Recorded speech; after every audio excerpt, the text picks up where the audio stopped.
Assalamualaikum warahmatullahi wabarakatuh. Sifat 20 itu secara umum dibagi atas 3. Itulah sifat nafsiyah, itulah sifat salbiyah, itulah sifat ma'ani, dan af'al perbuatan kita zahir namanya sifat ma'nawi. Sifat nafsiyah hanyalah satu bernama wujud. Itulah zat yang tidak bisa secara akhlak kita mengkaji dan menganalisa karena kosong. Sifat Allah yang kosong ini adalah sangat rahasia di atas rahasia. Dia tidak menempati dan tidak memiliki tempat. Dia sangat dahsyat. Dia tidak ada awal dan tidak ada permulaan dan tidak ada akhir. Sifat yang sangat rahasia di atas rahasia inilah yang bernama zat Allah subhanahu wa ta'ala. Wujud, hanya satu sifat di zat ini bernama wujud. Itulah sifat nafsiyah. Kemudian yang kedua sifat salbiyah. Peranan dan fungsi daripada sifat salbiyah adalah menafikan yang tidak layak untuk Allah, tetapi layak untuk manusia, untuk zahir ciptaannya. Sifat nafsiyah telah menunjukkan bahwa sifat yang sangat rahasia, tetapi sifat salbiyah berperanan untuk menegaskan bahwa memang benar sifat nafsiyah Allah yang bernama wujud itu tidak bisa disamakan dengan ciptaan makhluknya. Maka ada sifat salbiyah itu di dalamnya terkandung yang namanya qidam, yang namanya baqo, yang namanya wahdaniyah, yang namanya mukhallafatul lil hawadis, yang namanya qiyamuhu binafsihi. Sifat-sifat ini menegaskan dan menyatakan bahwa Allah itu tidak ada permulaan. Allah itu zat ini tidak ada yang berkesudahan. Zat Allah juga lah yang awal permulaan, zat Allah juga yang berkesudahan. Zat Allah juga yang zahir, zat Allah juga yang batin itu. Tidak ada habisnya, tidak ada awalnya, tidak pernah habis-habis, dan tidak ada juga yang mengawali.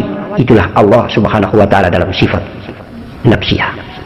Dan itu ditegaskan lagi dan dinyatakan melalui sifat salbiyah, yaitu atas frase kata qidam, ada atas frase kata baqo, atas frase kata mukhallafatul lil hawadis qiyamuhu binafsihi wahdaniyah. Kemudian sifat ma'ani zahir daripada sifat nafsiyah dan sifat salbiyah itu tidak layak, tetapi layak bagi sifat ma'ani, sifat zahir daripada zat. Kudrat, iradat, ilmu, hayat, kalam, sami, basar. 7 sifat ini dimiliki sifat Allah subhanahu wa ta'ala sebagai zat dalam zahirnya, dalam kenyataannya yang disebut dengan sifat ma'ani. Sifat ini dimiliki oleh makhluk, sifat ini dimiliki oleh ciptaannya. Sifat ini ada karena diadakan oleh sifat nafsiyah atau wujud Allah subhanahu wa ta'ala yang bernama zat. Dan kemudian terjemahan kelakuan, perilaku, aplikasi dan aktualisasi daripada sifat ma'ani ini disebut dengan sifat ma'nawiyah. Melihat, itulah dalam sifat ma'nawiyah disebut dengan basirun, mendengar, sami'un, ilmu, mutakallimun, kudrat, qadirun, iradat. Sementara lisan dan kalam berbicara. Diterjemahkan 7 sifat ma'ani ini diterjemahkan dalam sifat af'al, perbuatan, aplikasi, aktualisasi, perilaku daripada zahirnya zat Allah yang bernama makhluk ciptaannya, manusia dan alam semesta ini. Oleh karena itu maka hanya ada 4 sifat. Pertama sifat nafsiyah, kedua sifat salbiyah, ketiga sifat ma'ani, keempat sifat ma'nawiyah. Dan terjadi apa yang disebut dengan makom tertinggi sifat nafsiyah, itulah ahdatul wujud. Yang kedua, martabat yang kedua adalah wahdaniyah, wahdah, dan martabat yang ketiga wahdiyah. Sifat salbiyah itu adalah martabat yang kedua, sifat ma'ani martabat yang ketiga, dan ma'nawiyah adalah martabat af'al atau martabat zahir sebagai insan kabir. Insyaallah mudah-mudahan bisa difahami. Itulah ketika Allah dalam keadaan zat atau kosong, maka sifat nafsiyah Kemudian Allah menzahirkan dirinya menjadi Nur Muhammad, titik, menjadi sifat ma'ani. Kemudian Allah mengunjungi huruf, mengunjungi zahirnya berupa jiwa, nafas, dan jasad. Itulah sifat ma'nawiyah. Oleh karena itu Abah menegaskan ulang-ulang, yang berstatus sebagai hamba adalah jiwa, nafas, dan jasad. Sementara yang berstatus sebagai diri Allah Subhanahu wa Ta'ala yang sejati adalah titik, Nur Muhammad. Dan apabila lenyap di dalam kosong, hampa, maka insya Allah ma'rifat billah itulah tiada tetapi ada, ada tetapi tiada, kembali menjadi nol, tidak berhuruf lagi, tidak berbunyi lagi, tidak ada huruf, tidak ada titik, la hurfun wala sautin. Allah ahdatul wujud, zat yang maha sempurna, yang laisa kamitslihi syai'un, dia tidak sama dengan yang lain. Qiyamuhu binafsi mukhallafatul lil hawadis. Dia kidam, dia bako, dia awal, dia juga akhir, zahir juga dia, batin juga dia. Itulah zat yang maha sempurna. Maka berbicara sifat 20 ini, cara mengamalkannya adalah pertama, dengan sengaja kita zahir, sadar, mensengajakan berpikir, mengkaji, menganalisa, dan menemukan bahwa sesungguhnya yang melihat adalah Allah, yang mendengar adalah Allah, yang bicara adalah Allah, yang berpikir adalah Allah, yang sementara jalan dengan kaki ini adalah Allah, yang bergerak dengan tangan adalah, yang menggerakkan adalah gerakan Allah. Maka tangan, kaki, mata, telinga, zahir dan jasad, benda mati, diremoti, digerakkan oleh Allah melalui datangnya kunjungan Allah terhadap Nur Muhammad, kunjungan Allah terhadap nafas dan jiwa. Sehingga ketika Allah mengunjungi Nur Muhammad, ketika Allah menjadi nyata sebagai jiwa dan nafas, bergeraklah benda-benda mati yang bernama kaki, tangan, mata, telinga, mulut, otak ini. Oleh karena itu maka zahirnya telah kita ketahui, tetapi goibnya yang mengatur dan menggerakkan ini adalah nafas jiwa Nur Muhammad, zat Allah. Zat Allah dari kosong zahirkan dirinya menjadi titik, dan titik Nur Muhammad ini dizahirkan lagi menjadi nafas dan jiwa, yaitu huruf, kemudian menjadi lebih nyata sebagai jasad. Itulah kata-kata dan kalimat, itulah kalam dan lisan. Insya Allah pertama kita dengan sengaja menzahirkan pikiran, otak, kaji, kita menganalisa untuk menerjemahkan jalan Allah, dengar Allah, penglihatan Allah, lisan, kalam, bicara Allah. Kemudian yang kedua, kita ikuti perjalanan ibadah yang diajarkan baginda Nabi melalui sholat, melalui membacakan Al-Quran, melalui menjalankan perintahnya, hadisnya, sunnah dan kebiasaannya, melalui zikrullah. Maka kita akan menemukan hakiki sejati diri Allah yang berada di dalam diri kita, yang berada di dalam zahirnya jasad ciptaan ini, yaitu di kolbi dan rasa. Ketika kita melalui kendaraan zikir, sholat, ibadah kepada Allah, kita bertemu dengan Allah yang menyatakan dirinya berada di hati kita. Kolbi mukmin itu singgasana Allah, maka lengkap dan sempurna. Kita telah bertemu dengan asal usul diri kita, maka telah kita faham dan difahami dengan cara karomah, dengan cara gaib, dengan cara laduni, dengan cara mimpi-mimpi gaib, dengan cara temuan-temuan rasa indah dalam tafakur. Akhirnya kita menjadi yakin, hakul yakin, bahwa kita tiada, yang ada sebenarnya adalah Allah. Allah jugalah yang sementara berpikir, Allah juga yang menyembah, Allah juga yang disembah, Allah juga yang minta, Allah juga yang menjawab, Allah juga yang berdoa, Allah juga yang mengabulkan. Allah melalui gerakan fisik ini sudah tiada, Allah juga yang ada. Sifat ma'nawiyah, sifat yang merupakan af'al, sifat yang menjelaskan atau memaknai tentang sifat ma'ani, sifat yang lahir dan tumbuh akibat dampak daripada adanya sifat ma'ani. Sifat ma'nawiyah menerangkan kepada kita bahwa mustahil kalau sekali kelak Allah itu tidak kudrat, sekali kelak Allah itu tidak iradat, sekali kelak Allah itu tidak basyar, tidak syami', sekali kelak Allah itu tidak hayat, sekali-kali Allah itu tidak ilmu, maka kaunuhu qadirun, kaunuhu mudirun, muridun, kaunuhu muridun, kaunuhu hayyan, kaunuhu mutakallim, kaunuhu basyirun, kaunuhu sami'un. Kaunuhu ini menjelaskan bahwa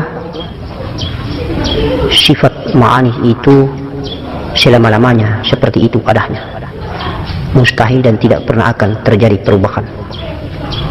Untuk itu maka sesungguhnya terjemahan hakikinya bahwa memang zahir yang terlaksananya af'al sifat-sifat ini adalah merupakan makhluk mati yang berperanan sebagai wadak dan cangkan semata.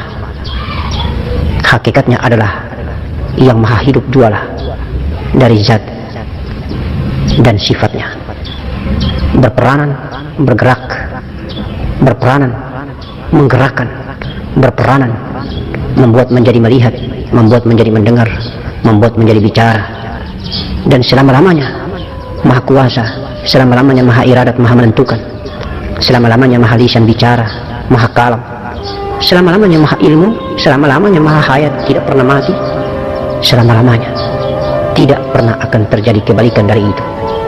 Itulah ma'nawiyah Allah subhanahu wa ta'ala, Allahu Zat.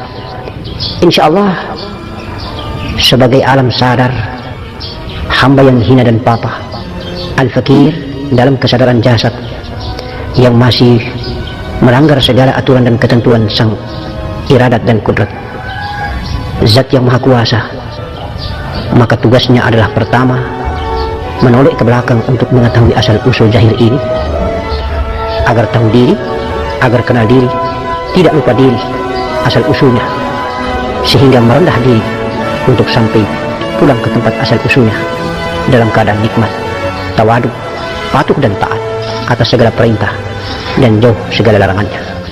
Sholat itu Datuk baginda Nabi terimanya waktu Mi'raj. Sholat itu diterima pada saat hanya Rasulullah sendiri yang tahu. Malaikat Jibril pun tidak diizinkan masuk di kamar mustawa. Insya Allah. Mengapa? Sholat itu adalah hakikat diri Allah dan Rasulnya.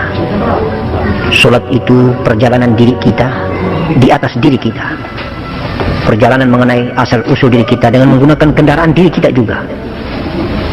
Jasad zahir yang terdiri dari darah, daging, tulang, kulit, urat, bulu, jantung, empedu, limpa, hati dan paru-paru ini adalah jasad zahir hina, jasad zahir yang penuh dengan kotoran dan dosa, yang ketika mau pulang ke rahmatnya Allah subhanahu wa ta'ala yang maha bersih dan maha suci itu, Allah menjadikannya sebagai rumah tempat tinggalnya jiwa dan ruh yang suci Nur Muhammad yang mulia. Maka hendaknya ketika mau bertemu dengan asal usul pencipta yang bernama Allah subhanahu wa ta'ala, jalan satu-satunya hanya diri yang mengenal diri, jasadlah yang mengenal jiwanya, jiwanya yang mengenal jasadnya, Nur Muhammad yang mengenal jiwa, jiwalah yang mengenal asal muasal diri yang bernama Nur Muhammad, Nur Muhammadlah yang mengenal Nur Allah, Nur Allah lah yang mengenal Nur Muhammad. Maka jalan menuju jalan pulang, jasad harus bertemu napas atau jiwa, napas atau jiwa harus bertemu Nur Muhammad, Nur Muhammad harus bertemu Nur Allah. Satu etape garis lurus jalan pulang ini yang disebut dengan sholat. Gerak sholat itu menunjukkan dan memberikan tanda serta isyarat seperti itu. Berdiri alif, ruku ha, sujud mim, duduk di antara dua sujud dal. Berdiri alif, lambang daripada api, Nur Muhammad. Ruku, lambang daripada angin, asal muasal anasir tubuh kasar kita, batang tubuh kita. Sujud melambangkan air, sedangkan duduk di antara dua sujud melambangkan tanah, asal daripada kulit kita. Darah, daging, tulang, kulit. Darah kita beranasirkan api, panas. Daging kita beranasirkan air, mim. Tulang kita beranasirkan angin, ha. Dan kulit kita beranasirkan tanah. Itulah dal. Alif api, ha angin, mim air, dal itu tanah. Api, angin, air, tanah. Darah, daging, tulang, kulit. Alif, ha, mim, dal. Diri kita sendiri yang melakoni, mengalami, merasakan jalan pulang di atas diri kita. Kita bermi'raj di dalam diri kita. Allah dalam profil dari zatnya, kemudian ke Nur Muhammad sifatnya, kemudian ke jiwa dan napasnya, kemudian ke zahir jasadnya. Hanyalah Alif, hanyalah Allah. Allahu zat, Allahu Nur Muhammad, Allahu jiwa, Allahu nafs, Allahu jasad. Insya Allah. Tahiyat awal itulah titik hadir di dalam Alif. Kemudian tahiyat akhir,